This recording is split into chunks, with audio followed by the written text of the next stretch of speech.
Wano Gaspar adalah nama yang melekat di hati setiap redemptoris provinsi Indonesia. Sebagian besar dari mereka melewati masa novisiatnya di tempat ini.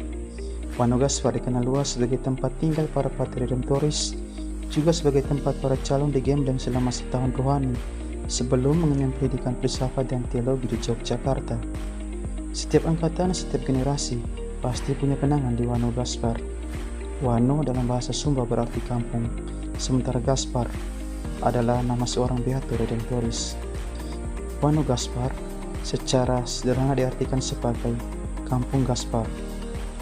Pater Franz Pfister, CSSR dan kawan-kawan menjadikan Beato Gaspar sebagai pelindung rumah yang berada di perbatasan antara Kabupaten Sumba Barat dan Sumba Barat Daya ini.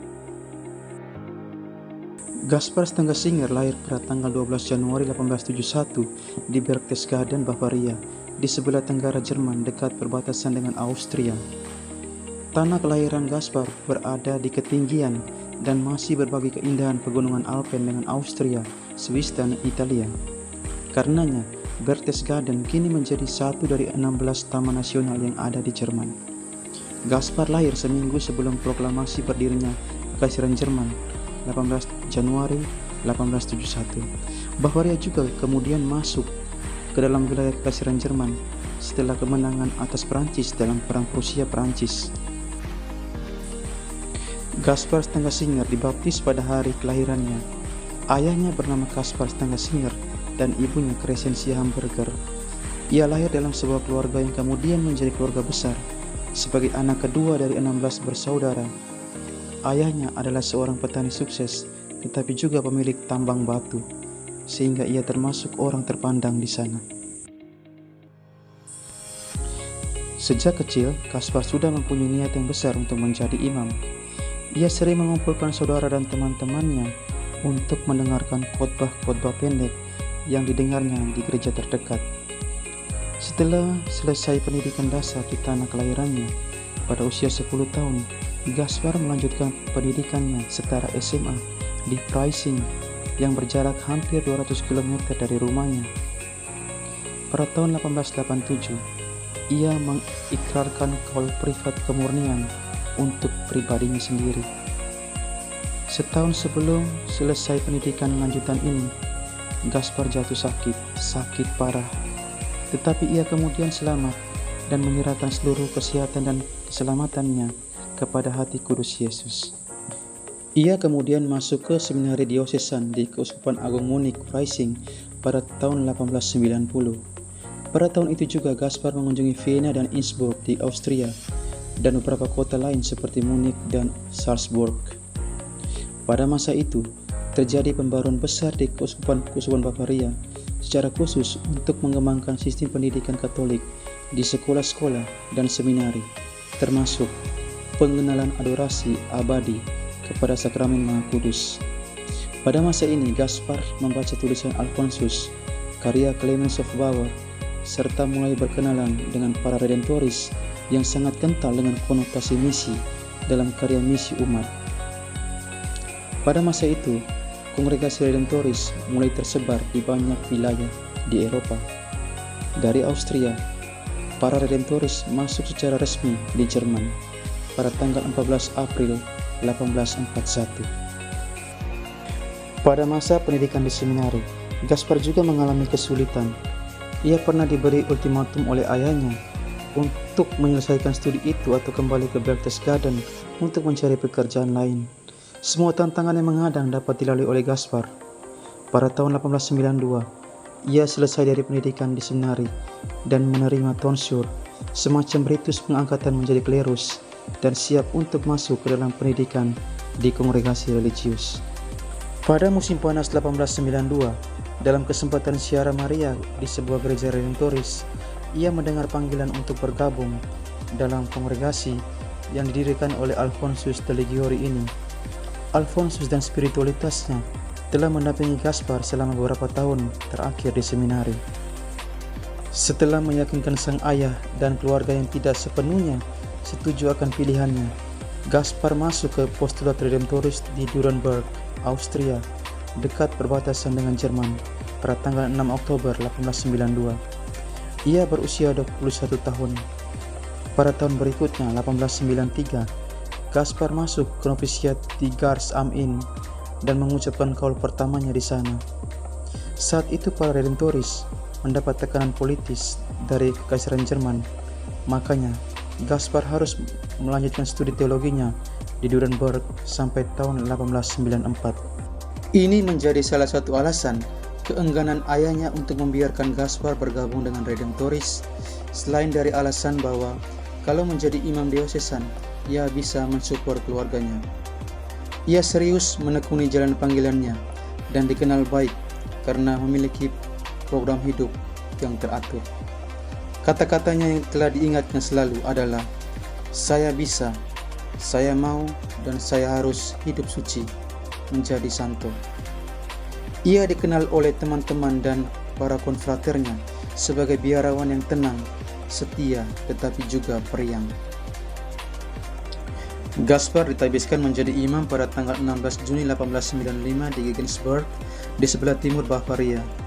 Pada masa retret tabisan antara 6 sampai 15 Juni 1895, ia menulis demikian: "Satu-satunya alasan yang mendorong saya menerima tabisan imam adalah kemuliaan Tuhan dan keselamatan jiwa-jiwa. Dalam perspektif ini, saya bermaksud untuk mempercayakan diri saya sepenuhnya kepada kehendak Tuhan, karena saya tidak lebih dari sebuah alat di tangannya, dan karya saya hanya dapat membuahkan hasil jika ketaatan menuntun saya. Segala yang kumiliki, hidup, darah, kesehatan, suara, semuanya harus kupersembahkan bagi keselamatan jiwa-jiwa sampai mati di bawah terang karisma Santo Alfonsus." Sebagai imam baru, Gaspar kemudian ditugaskan menjadi wakil direktur seminari kecil di Nuremberg, Hailin. Itu berarti ia kembali ke tempat studi teologinya. Sebagai wakil direktur, ia mempunyai banyak tugas dan peranan, termasuk harus mengajar 28 jam setiap minggu. Dalam hati kecilnya, terbersit selalu keinginan untuk menjadi misionaris. Ia ingin mengabdikan hidupnya di Brasil, tetapi karena ketaatannya, ia berserah sepenuhnya kepada para superior yang mau agar ia tetap mendampingi para calon imam. Ia memberikan kesaksian dan contoh baik dalam menghidupi konstitusi yang mengatakan bahwa para Redentoris mengerahkan daya nalar dan kehendak, demikian pula anugerah-anugerah kodrat dan rahmat dalam melaksanakan perintah-perintah dan menunaikan tugas-tugas yang dipercayakan kepada mereka. Ia dicintai dan dikasihi oleh para muridnya karena menerapkan pendekatan pedagogi yang berbeda dari yang lazim di zamannya. Ia memahami cara untuk mendekati para siswa dan lebih daripada itu untuk mencintai mereka. Ia sering mengambil peran sebagai seorang ayah, dan dari sini ia menyiring model relasi cinta yang unik dan bebas, tanpa syarat, serta lebih sebagai tanda pelayanan dan pemberian diri. Ia tidak suka menjadi pusat perhatian, tetapi selalu ada jika diperlukan. Ia berusaha sekuat tenaga, tidak peduli seberapa keras atau sulitnya pola pendekatan itu. Ia berusaha untuk selalu hadir, tenang menghadapi segala situasi, dan karyanya tidak pernah kenal lelah. Selain kesibukannya di seminari kecil, Gaspar juga aktif dalam pelayanan sakramen di paroki-paroki terdekat. Ia menulis demikian tentang praktik sakramental: "Dengan rahmat Allah, saya akan berusaha melakukan segalanya bagi semua orang. Jika saya mempunyai kebebasan untuk memilih, saya lebih memilih untuk menerimakan sakramen tobat kepada orang-orang miskin, orang-orang bodoh, orang-orang yang dihina, dan berkhotbah kepada mereka untuk menunjukkan jalan menuju surga." Dalam khotbahnya, ia berusaha mendorong jiwa-jiwa untuk memahami kasih Tuhan kepada mereka, dan ini berbuah hasil yang melimpah. Gaspar seorang yang sederhana dan esensial dalam mempersiapkan dan menyampaikan homilinya. Ia memuja Madonna Maria dan dengan sukacita menjadikannya sebagai ibu. Dengan segala kerendahan hati, meski tahu banyak, ia tidak menyombongkan diri. Ia sering berkata, "Orang kudus mempunyai intuisi khusus. Bagi saya yang bukan orang kudus, yang terpenting adalah kebenaran abadi seperti inkarnasi, penebusan, dan Ekaristi Maha Kudus. Pada tahun 1899, para redemptoris diizinkan untuk kembali ke Jerman. Gaspar mendapat tugas baru sebagai direktur di seminari redemptoris yang baru di Gars am Inn. Para redemptoris dan calon dengan penuh sukacita kembali ke biara di Gars pada tanggal 22 September 1899. Namun, beberapa hari setelah pembukaan tahun ajaran baru, tepatnya tanggal 26 September 1899, Gaspar meninggal karena penyakit peritonitis akut, semacam peradangan akibat infeksi di rongga perut. Ia meninggal dalam usia yang masih sangat muda, 28 tahun. Masa hidup yang relatif singkat, dihidupi dengan sederhana, tetapi dengan karya dan persembahan diri yang luar biasa kepada Allah dan para saudaranya. Banyak mujizat terjadi lewat perantaran doa Gaspar Stangasinger. Paus Yohanes Paulus II memberinya gelar Beato pada tanggal 24 April 1988. Dalam khotbah khusus untuk Gaspar Stangasinger, Paus Yohanes Paulus II mengutip sabda Yesus, "Akulah gembala yang baik. Gembala yang baik menyerahkan hidupnya bagi domba-dombanya." Yohanes bab 10 ayat 11. Ia berkata, kita juga dipanggil oleh Kristus untuk memberikan hidup bagi sesama kita menurut teladannya. Kristus tidak menghendaki para pahlawan besar yang sering diceritakan orang dari zaman ke zaman. Ia menghendaki pengabdian dalam sunyi dan dalam kesetiaan menyelesaikan tugas-tugas dan keterlibatan kecil setiap hari. Gereja memberikan kepada kita teladan hidup Gaspar yang mengikuti Kristus dalam keseharian namun tidak kalah heroik. Hidupnya berakar pada praktek keagamaan dalam keluarga.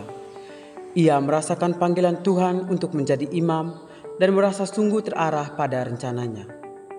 Ia menjadi imam redemptoris bukan untuk mengisolasi dirinya dari orang lain, melainkan untuk menghantar orang pada kesatuan yang erat dengan Kristus. Pada saat habisan imam, ia mengatakan dengan pertolongan rahmat Tuhan, "Saya mau melakukan segala sesuatu untuk semua orang." Pater Gaspar menyadari bahwa niat mulia ini hanya dapat dilaksanakan dengan kesetiaan dalam melaksanakan tugas hariannya. Ia tidak mencari hal-hal biasa, tetapi melakukan apa yang harus dikerjakan hari itu. Sebagai guru, ia selalu hadir bagi para orang muda yang mempersiapkan diri menuju imamat. Ia ingin memberikan waktu sepenuhnya dan bersama mereka. Ia mengatakan, "Saya mau mendengarkan semua mereka dengan sukarela, seolah-olah seperti saya tidak mempunyai pekerjaan lain." Bagi para seminaris yang dididiknya, Pater Gaspar adalah gembala yang baik menurut teladan Kristus. Ia gembala yang mengenal dan merawat domba-dombanya dengan penuh kasih sayang. Keprihatinannya terhadap aspek perkembangan manusia sangat luar biasa. Ia memperhatikan keharmonisan antara kekuatan spiritual dan moral seturut tuntutan hidup sebagai biarawan. Ia yakin bahwa hanya orang yang berdoa saja yang dapat mengenal dan mengetahui banyak hal. Ini menunjukkan bahwa Pater Gaspar menempatkan doa, imam akan Allah dan Yesus Kristus sebagai kebenaran utama dalam hidupnya. Sebagai gembala yang baik, Beato Gaspar menjadi teladan bagi para sahabat mudanya dalam perjalanan menuju kekudusannya.